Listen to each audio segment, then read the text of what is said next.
CM Dhami आज देहरादून में भारतीय वन सेवा संघ उत्तराखंड के वार्षिक अधिवेशन का शुभारंभ करने पहुंचे।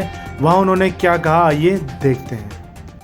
भारतीय वन सेवा संघ के अधिवेशन में मैं सबसे पहले तो आप सबका जो ये वार्षिक अधिवेशन IFS एसोसिएशन मीट ये पिछले 3 साल बाद हो रही,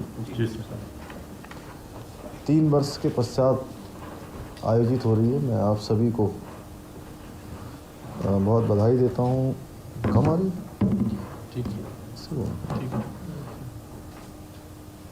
आप सभी को मैं बहुत बधाई देता हूँ, शुभकामनाएं देता हूँ कि लंबे समय बाद और 3 साल बीच में ऐसी परिस्थितियाँ उत्पन्न हुई कि हमारी बहुत सारी इस प्रकार की मीट हो नहीं पाई।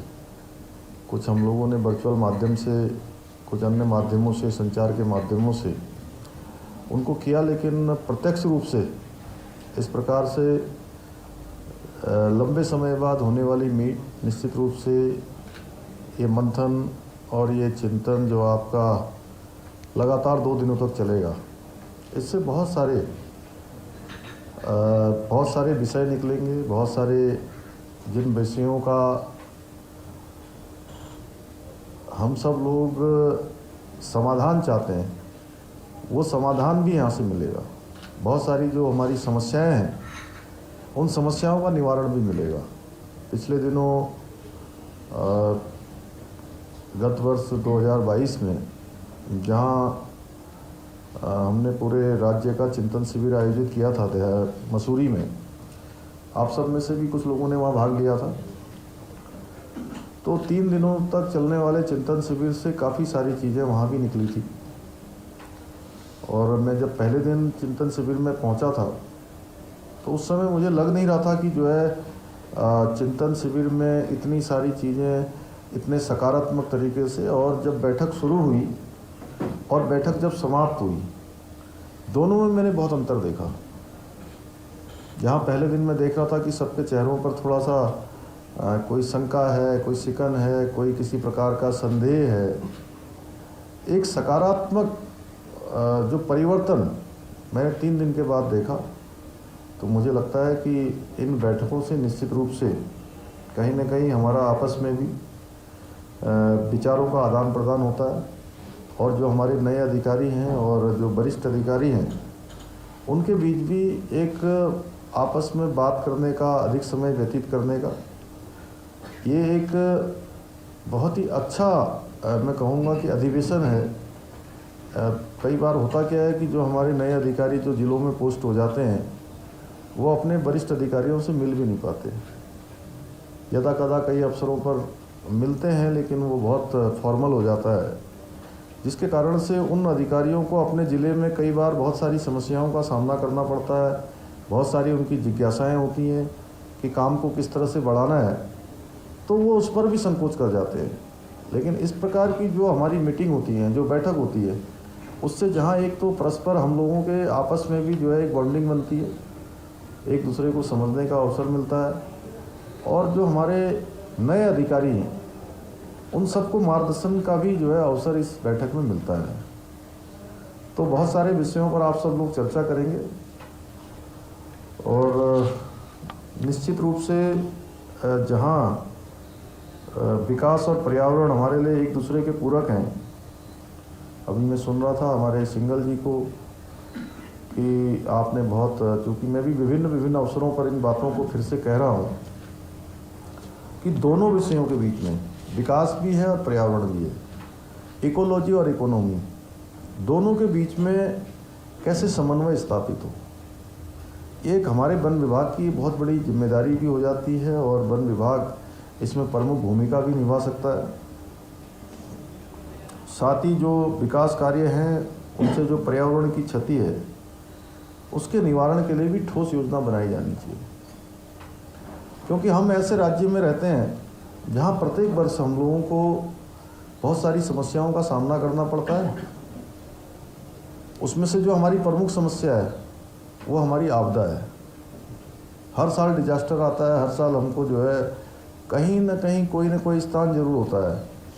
आप अगर पिछले सालों को उठाकर देख लेंगे तो पिछले साल में ही जो है 2021 में जहाँ चमोली ज़िले में, नैनीताल में, चंपावत में, अल्मोड़ा में, पिथौरागढ़ के सुरूरवती, धारचूला जैसे क्षेत्रों में बड़ी आपदा का सामना करना पड़ा था। अतिवृष्टि हुई थी, बहुत ज़्यादा बारिश आई थी। वहीं अगर हम 2022 की बात करें तो 2022 में अत्यधिक बरसात होने के कारण से टिहरी, पौड़ी और देहरादून में बहुत बड़ी आपदा का हम लोगों ने सामना किया। और अभी हम वर्तमान में जोशीमठ की आपदा का सामना कर रहे हैं।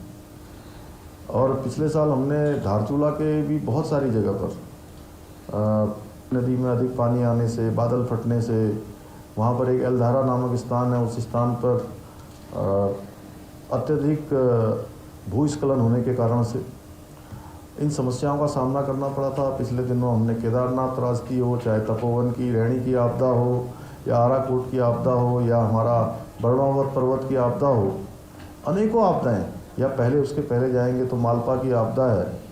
अनेक आपदाओं का हमें सामना करना पड़ा है। इसलिए विकास का मॉडल क्या हो, इसमें भी हमारी सबकी भूमिका बहुत महत्वपूर्ण है।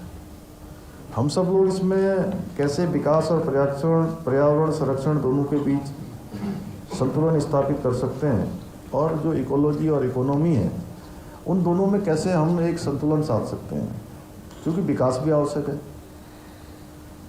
हमें विकास भी चाहिए, लेकिन विकास की रफ्तार कितनी हो, यह भी वन विभाग और आप जैसे सभी अधिकारी जो हमारे यहाँ पर हैं उन सब का बहुत बड़ा रोल इसमें होने वाला है। और इसके साथ साथ हम लोग इस चिंतन शिविर में यह भी, जो हमारा ये 2 दिन का शिविर चलने वाला है, इस शिविर में हम सब लोग इस पर भी चिंतन करें कि हम नया क्या कर सकते हैं। जो माननीय प्रधानमंत्री जी हमेशा कहते हैं कि नवाचार, विभागों में हम नया क्या कर सकते हैं, किस प्रकार से कार्य संस्कृति को बदल सकते हैं। एक कार्य संस्कृति आज पूरे देश के अंदर पैदा हुई है। मैं देख रहा था कि तो आपने जब हमारे कपिल जी इसको बोल रहे थे, तो एक तो उत्तराखंड एक्ट 25 और 2047, ये दोनों ही हमारे लिए बड़े महत्वपूर्ण हैं। जहाँ उत्तराखंड में हम सब लोग काम करते हैं, तो उत्तराखंड में 2025 के लिए हम वन विभाग की तरफ से कौन से कार्यक्रम देने वाले हैं, हम क्या काम करने वाले हैं। और बैठकों में हम लोग आते हैं, जाते हैं, प्रेजेंटेशन देते हैं, सभी प्रेजेंटेशन बहुत अच्छे होते हैं। पीपीपी बोलते हैं ना उसको,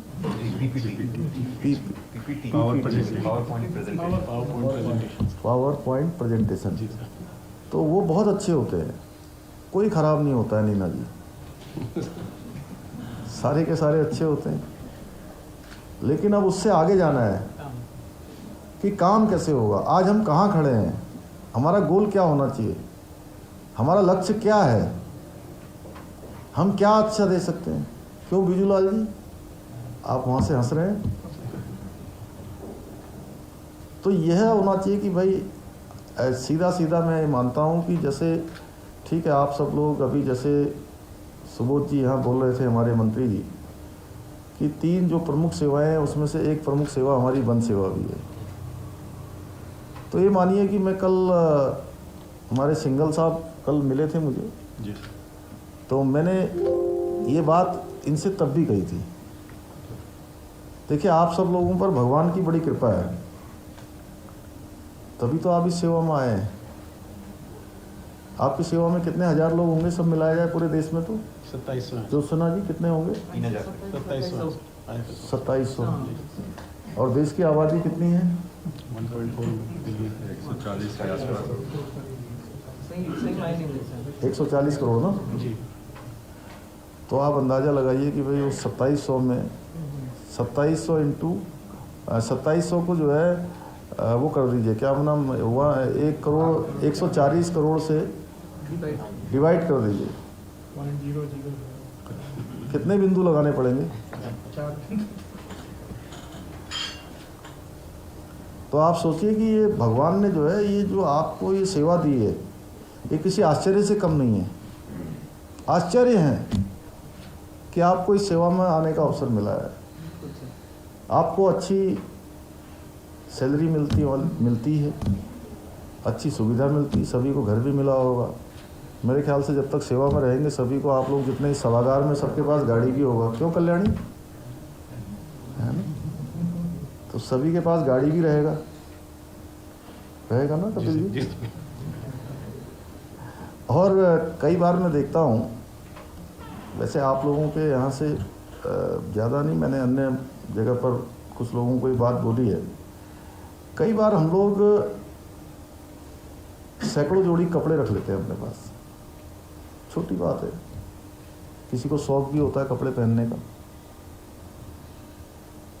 अपना अपना शौक है, कोई अच्छे कपड़े पहनना पहनता है, खूब कपड़े भी रख लेते हैं, 100 जोड़ी 200 जोड़ी। लेकिन क्या उन सभी कपड़ों का नंबर आ पाता है क्या साल भर में?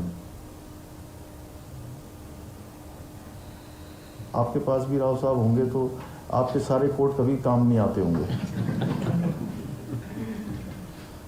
मेरे भी नहीं आते। उसके बावजूद भी कई बार हम लोग खो जाते हैं दूसरी दुनिया में जाकर, क्यों पात्रो जी? तो हम खो जाते हैं और हम अपना मूल काम भूल जाते हैं कई बार। मैं आप लोगों से जो कहना चाहता हूं, देखिए कोई भाषण देने वाला नहीं हूं, कोई आपका मैं मार्गदर्शन भी करने के लिए नहीं आया हूं। पूरे प्रदेश के अंदर घूमने के बाद, जाने के बाद, लोगों से मिलने के बाद, लोगों के बीच में शिविरों के माध्यम से, अन्य माध्यमों से जो रोज़ मुझे फीडबैक प्राप्त होता है, उसके आधार पर मैं कह सकता हूं कि जो ये मनुष्य का जो जीवन है, ये एक आश्चर्य है। और उससे बड़ा आश्चर्य है कि भारतीय वन सेवा में आना। तो ये जीवन सफल और सार्थक कैसे होगा? आप लोगों ने पूर्व जन्म में तो बहुत अच्छे काम किए होंगे सबने, तभी आपको ये सेवा मिली है, ध्यान। और एक एक चीज का अकाउंट होता है, हर चीज का अकाउंट बनता है। अगर हम कोई भी काम करते हैं, हम अच्छा काम करेंगे तो वहाँ क्या होगा? क्रेडिट हो जाएगा, डेबिट हो जाएगा, क्रेडिट हो जाएगा, जमा हो जाएगा। और जब हमारे से खराब काम होगा, खराब काम कई बार मनसा खराब नहीं होती है, जब मनसा अच्छी हो कि मैं अच्छा कर रहा हूँ, लेकिन कई बार वो हो सकता है कि उतना सटीक नहीं बैठता, लेकिन मनसा वहाँ चेक होती है कि मनसा क्या था, तो वो डेबिट होता चला जाएगा। अगर मनसा खराब है तो डेबिट होगा। और सबका हिसाब देना होता है। जिन लोगों ने पूर्व जन्म में अच्छे काम किए होंगे, वो सारे के सारे जो है आज यहाँ हैं, आप सब लोग हैं। धृतराष्ट्र ने एक बार भगवान से पूछा कि भगवान, मुझे अपने 100 जन्म याद हैं और 100 जन्मों में मैंने कोई खराब काम नहीं किया,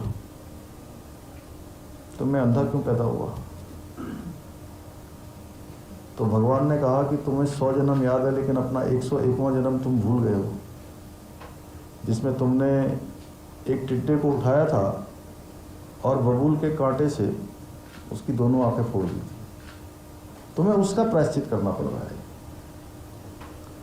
तो इसलिए कहाँ का प्रायश्चित कहाँ करना पड़े, ये सब हमारे ध्यान में रहना चाहिए। और इसमें हम जितना अच्छा अपना मैक्सिमम अपनी तरफ से दे सकते हैं। आज प्रधानमंत्री जी को देखिए, उनके आने के बाद पूरे देश के अंदर पूरा वर्क कल्चर बदल गया। आप सब लोग तो कर्म योगी हैं, आपकी सेवा के लोगों को जो है मिशन कर्म योगी की संज्ञा दी गई है। और 2047 में कैसा भारत होगा, उस भारत के निर्माण का जो काम है, उस भारत को बनाने का जो काम है, एक भारत श्रेष्ठ भारत बनाने का काम है, दुनिया का नंबर 1 भारत बनाने का काम, वो आप सब लोगों के हाथ में भी है। बहुत महत्वपूर्ण काम है। तो हम अपने अपने स्थानों पर रहकर कैसे चीज़ों को अच्छा कर सकते हैं। अभी पिछले दिनों हम लोगों ने वहाँ चर्चा करी थी कि उत्तराखंड के अंदर जो ज्वलंत मुद्दे हैं, जिस पर अभी माननीय मंत्री जी ने भी कुछ बोला था, वन पंचायतों से संबंधित है, वनाग्नि से संबंधित हैं, डिजास्टर से संबंधित हैं, मानव वन्य जीव संघर्ष हैं, और एक बड़ी समस्या है बंदरों की समस्या। मैं पिछले दिनों हिमाचल गया था, तो हिमाचल में मैंने देखा कि किसी जगह निकल जाइए, हर जगह नीचे भी सेब के बागान हैं, ऊपर भी सेब के बागान हैं। हमारे यहाँ भी स्थितियाँ वही हैं। तो चिंतन शिविर में एक बात आई थी, कौन सिंगल जी आप आए थे, कौन कौन आया था वहाँ? एक समीर सिन्हा जी भी थे, कहाँ गया है नहीं क्या? एक अनूप मलिक आप लोग। तो वहाँ पर हम लोगों ने कहा था कि इन बंदरों की समस्या से हमको जो है इस पर काम करना है। तो मैं समझता हूँ कि ये जो सत्र है हमारा, इस सत्र में हमको ये जो बंदरों की समस्या है या जंगली जानवरों की जो समस्या है, जो हमारे यहाँ पर एक पलायन जो बड़ी समस्या है, उसका एक बड़ा कारण यह भी है। क्या है कि अब लोग अपने खेतों में कुछ लगाते हैं, वो बचता ही नहीं है। बंदर आ जाते हैं, सूअर आ जाते हैं, अन्य जंगली जानवर आ जाते हैं, तो उनसे कैसे निजात मिले? कुछ हम जो वन वाले क्षेत्र हैं, उन क्षेत्रों में हम कैसे ऐसे बीजों को डालें और उनको उगाएं कि वहाँ पर भी जो है उनको खाने के लिए भी कुछ मिले। क्योंकि जब वहाँ समाप्त हो गया है, वहाँ कुछ मिल नहीं रहा है, इसीलिए तो वो खेतों की तरफ आ रहे हैं। सामान्य सी बात है कि जो पहले जंगलों में रहने का काम केवल जो है जो वन्य जीव हैं उनका था। धीरे धीरे ज्ञान विज्ञान ये बड़ा, चीज़ें बड़ी, अनुसंधान बढ़े, नई नई टेक्निक बढ़ी, तो लोग जंगलों को जाने लगे। तो जब हम जंगलों को जाने लगे तो जंगल वाले इधर को आने लगे। ये तो संतुलन की बातें हैं, एक सामान्य सी बात है। मतलब ज़्यादा वन के बारे में आप लोग जानते हैं, मैं जितना एक सामान्य व्यक्ति के नाते समझ सकता हूँ, मैं जो समझ रहा हूँ या मैं जो देख रहा हूँ, उसके नाते मैं आप सब लोगों से बोल रहा हूँ। तो इस पर हम कैसे काम कर सकते हैं? अभी आपने देखा होगा कि नमामि गंगे में, क्योंकि आज नमामि गंगे पहले तो शुरुआती दिनों में जो काम शुरू हुआ था वो केवल गंगा जी को लेकर हुआ था, लेकिन अब नमामि गंगे का जो दूसरा चरण प्रारंभ हुआ है, उस दूसरे चरण में गंगा जी के साथ साथ जो सहायक नदियाँ भी हैं, और मैं कहूँ कि सारी ही नदियाँ, वो सब उसका पार्ट है।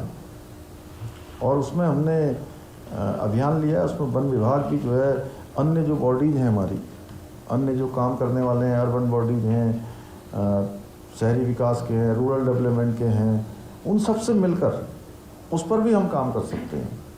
और कई बार चीज़ें क्या होती हैं कि हम लोग इसमें अटक जाते हैं कि ये वन विभाग ने तो इतना कर दिया, इतना ही करना था, उसके बाद दूसरे विभाग ने नहीं किया, फिर दूसरा विभाग कहता है तीसरे विभाग ने नहीं किया। तो इसमें भी जो हमारा एक हमने फार्मूला बनाया है, सरलीकरण, समाधान और निस्तारण, यानी कि हर जो भी इस काम है, जो भी समस्या है, उसका हम सरलीकरण कैसे कर सकते हैं, उसको सरल करने के बाद रास्ता निकालना। यानी कि आप पेड़ कटान का ही रास्ता निकालें, उसके अलावा भी बहुत सारे रास्ते हैं। मंत्री जी अच्छी बात बोल रहे थे, मैं भी देख रहा था कि कई जगह पर जो है जो सूखे पेड़ होते हैं और ख़तरनाक हो जाते हैं, बहुत दिनों तक हम उसके बारे में इतनी लंबी प्रक्रिया चलती है, प्रोसेस चलती है कि दुर्घटनाएं हो जाती हैं कई बार। और दुर्घटनाओं के होने के बाद तब जाकर जो है हम लोग चेतते हैं इसमें कैसे सरलीकरण हो जाए। कुछ जगह पर एनओसी मिलनी होती है, कुछ विकास के डेवलपमेंट के काम होते हैं। तो मैंने यह भी कहा है उस दिन जो हमारी वन्य जीव क्या था बोर्ड की बैठक हुई थी, कि उस बैठक में हमने कहा कि भाई जहाँ से भी प्रपोजल इस प्रकार के चले, उन प्रपोजलों में वन विभाग का निश्चित रूप से इन्वॉल्वमेंट होना चाहिए। जब उसकी शुरुआती प्रक्रिया चलती है, उसी प्रक्रिया में अगर आप लोगों का भी इन्वॉल्वमेंट हो जाएगा कि भाई इसको इस तरीके से आगे बढ़ाना है, तो फिर क्या है कि वो एक लंबी प्रोसेस के तहत पहले आपके यहाँ से रेंजर, वो एसडीओ, और फिर डीएफओ, फिर फॉरेस्ट, फिर कंजर्वेटर, फिर ऊपर के, और फिर आपके पीसीसीएफ के लेवल पर, और फिर शासन में आती है।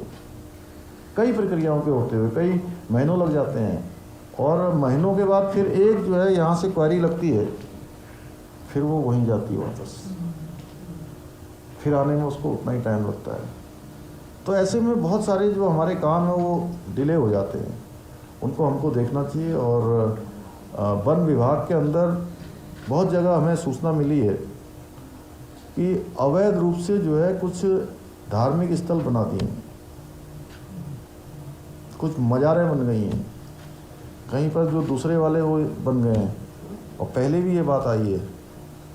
तो इस पर थोड़ा आप लोग इतनी सख्ती करते हैं तो इस पर विशेष सख्ती होनी चाहिए, क्योंकि अतिक्रमण नहीं होना चाहिए कहीं पर भी। ये अतिक्रमण का स्थान हम लोगों को खाली करवाना है धीरे धीरे, और उसके लिए क्या रास्ता हो सकता है यह भी हमको देखना है। अभी पहले देखिए, अभी कल हमको मिले थे सिंगल जी और इनकी पूरी टीम आई थी। गोला नदी का जो खनन का काम है वैसे लंबे समय से बंद है, कुछ महीनों के लिए खुलता है, और एक रेवेन्यू भी बड़ा उससे जनरेट होता है। और रेवेन्यू जनरेट होने के साथ साथ वो नदी के चलने से लोगों को अपने मकान, अपने विकास के काम करने के लिए सामान भी मिलता है। अब वो बड़ी मुश्किल से अभी हमने रॉयल्टी की तरह बहुत एक्सरसाइज करने के बाद चालू किया था, और अब 23 तारीख को फिर से उसका समाप्त हो रहा है। तो अब अभी एक्सरसाइज हो रही है एकदम से। अभी मैंने भी बात करी है, जो MOF है उनसे भी बात करी है, अन्य लोगों से भी बात करी है। कल डायरेक्टर से भी आपने बात करवाई थी मेरी सुबह भी बात हुई है सर, वो अभी तक एक्सटेंड कर रही है, मीन टाइम FCC चल जाएगा। तो एक बड़ी समस्या हम लोगों के सामने ये भी आ पड़ी। इसके साथ साथ और है कोसी, दापका और शारदा, इनका भी जो है वो कब, उसकी कब डेट है? वो फरवरी में है। फरवरी में है। हालांकि मैंने माननीय मंत्री जी से निवेदन किया कि भाई जो पूर्वज जो शर्तें हैं, जो हमारे तमाम जो हमने बना रखा है, उसी के आधार पर उसको आगे बढ़ा दिया जाए। लेकिन ये एकदम से आ गई ना।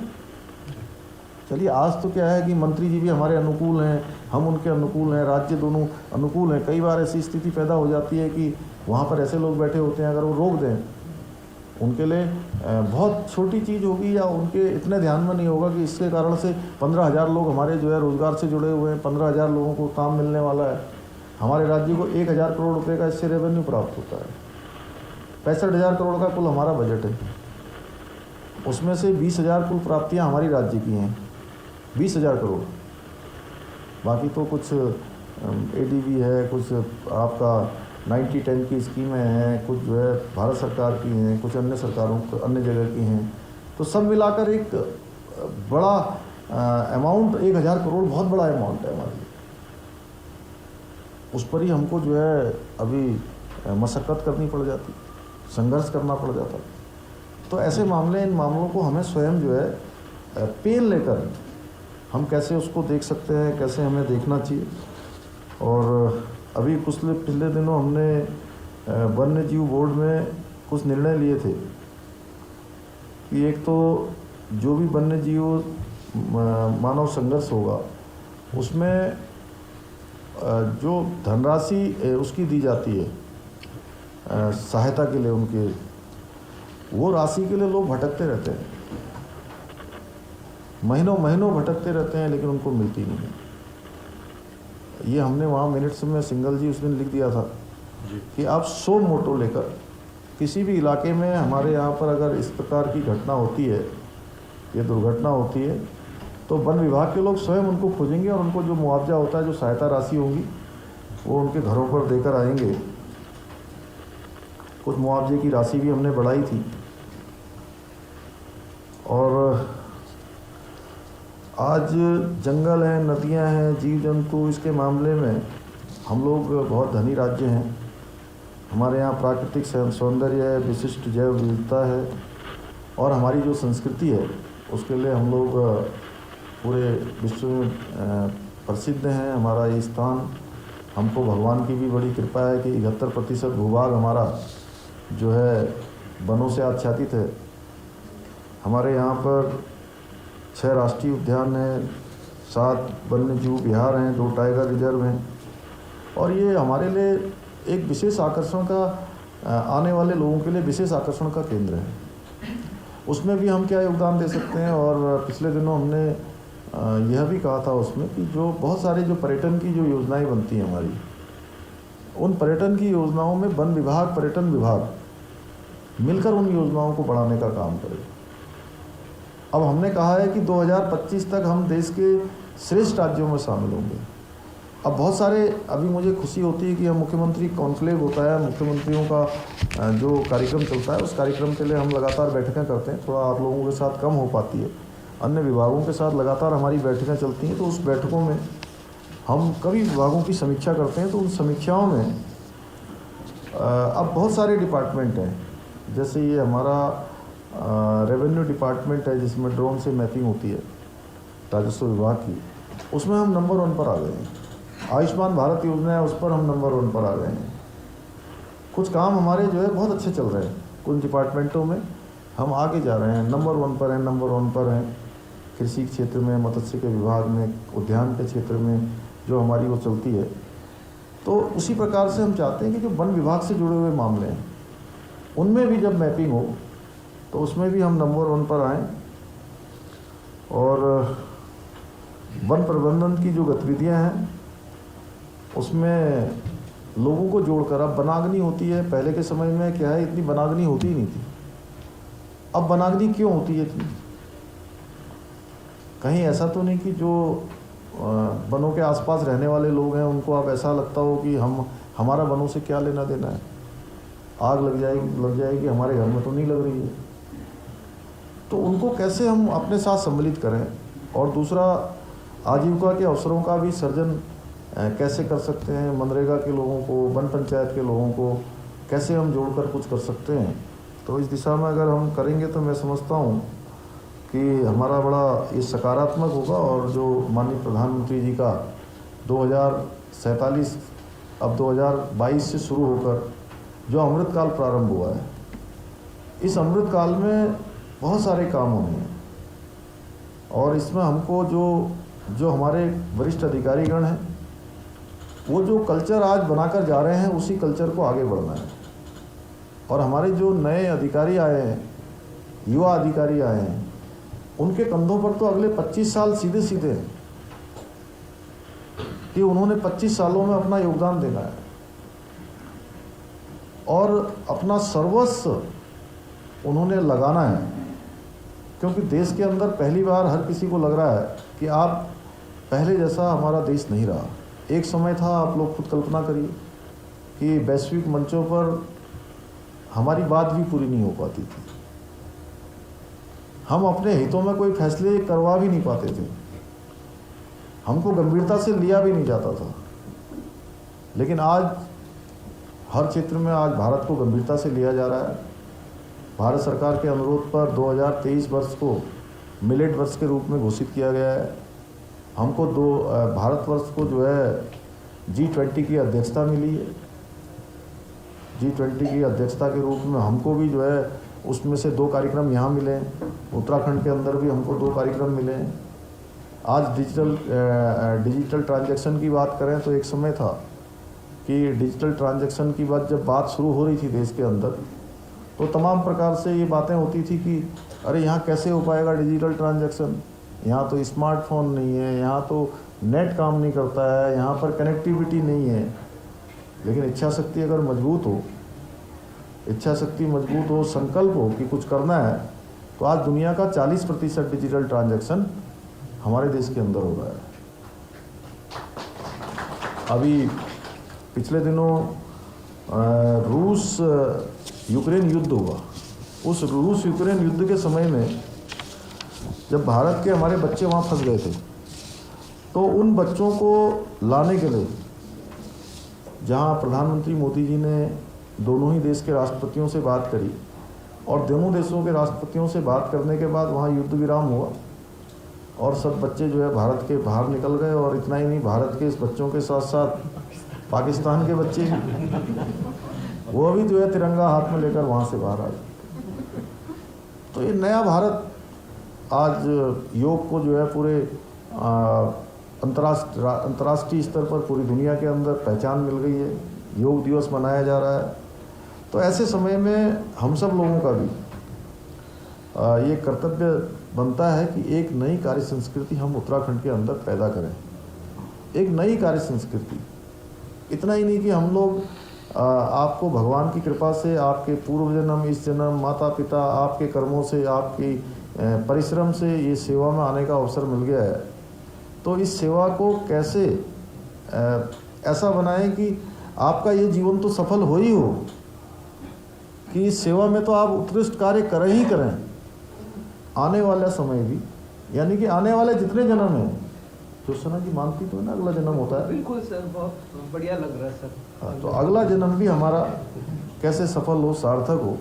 तो मैं समझता हूँ कि हमारे सभी वन सेवा संघ के आप सभी सदस्य, जो हम लोगों ने देश के सर्वश्रेष्ठ राज्यों में शामिल होने का हमने जो संकल्प लिया है, एक कार्य संस्कृति उत्तराखंड के अंदर हर विभाग अपना दे, अपना रोड मैप बनाए, और सभी विभाग, हमारे सब विभाग, सारे वन विभाग के सारे हमारे अधिकारीगण, हमारे ज़िले के जो डीएफओ हैं, कंजर्वेटर हैं, उससे ऊपर के लोग हैं, सब लोग ये सोचें कि हम सरलीकरण में हम क्या योगदान दे सकते हैं, हमने क्या सरलीकरण के लिए कुछ किया है। मैं आपकी अगली कभी बैठक में आऊँ तो आप मुझे अगर ये बताएंगे कि साहब 5 मिनट का प्रेजेंटेशन ये देंगे कि आपने कहा था मुख्यमंत्री जी, और हमने जो है हमारे यहाँ का ये जो थोड़ा सा टेढ़ा रास्ता था, इसमें काम करने में इतनी कठिनाई होती थी, लोगों को परेशानी होती थी, डेवलपमेंट के काम कम हो पाते थे, या ये प्रक्रिया हमारी लंबी थी, हमने इसको सरल किया है। तो मुझे बेहद खुशी होगी कि आप लोगों ने जो है इस काम को अपनाया है। और मैं वैसे भी सभी विभागों में जब भी जिस विभाग की भी समीक्षा लेता हूँ तो उस विभाग के लोगों से सबसे पहले यही पूछता हूँ कि आपने सरलीकरण में क्या योगदान दिया।